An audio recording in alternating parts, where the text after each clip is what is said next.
Hello everyone, সবাই কেমন আছো? চলে এলাম আর একটা বুক হলের ভিডিও নিয়ে। গতকাল আবারও গিয়েছিলাম লায়লকা মাঠে অনুষ্ঠিত ২১শে বইমেলায়। তো দুদিন মিলিয়ে মোট কী বই কিনলাম চলো দেখে নিই। প্রথম দিন আমি বেশি বই কিনিনি, আমি দুটি বই কিনেছিলাম এবং একটি ফটো ফ্রেম কিনেছিলাম। ফটো ফ্রেমটাও দেখাবো আমি এই ভিডিওর শেষে। যে দুটি বই কিনেছিলাম দুটি বাণী শিল্প থেকে কেনা। একটি হলো বনফুলের লেখা জঙ্গম, এটি একটি বৃহদাকার উপন্যাস আর এটি আমার উইশ লিস্টে ছিল।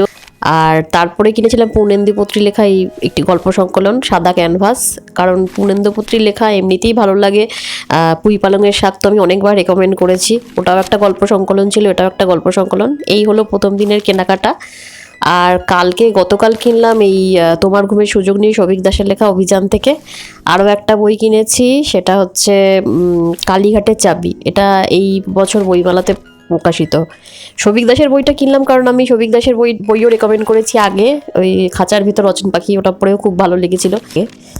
আর শামীম আহমেদের লেখা নিয়ে কী বলবো নতুন করে, সাত আসমান পড়ে তো আমি মুগ্ধ হয়ে গিয়েছিলাম, সবাইকে রেকমেন্ড করেছি। এরপর খোয়াবনামা থেকে কিনেছি শাহজাদ ফিরদাউসের লেখা ব্যাস এবং শাইলকের বাণিজ্য বিস্তার। এই দুটি বই আমার উইশ লিস্টে ছিল।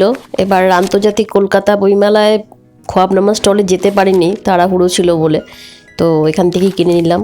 এরপর কিনলাম দ্য ক্যাফে টেবিল থেকে সুদীপ চট্টোপাধ্যায়ের লেখা অপারেশন ব্ল্যাক অ্যারো। সুদীপ চট্টোপাধ্যায়ের বই আমি এবারে আন্তর্জাতিক কলকাতা বইমেলা থেকে কিনেছি একটি, ওটা এখনও পড়া হয়নি যদিও। যাই হোক, এরপর কিনলাম গুরুচণ্ডালী থেকে গোড়া নকশাল কল্লোল লাহিড়ীর লেখা।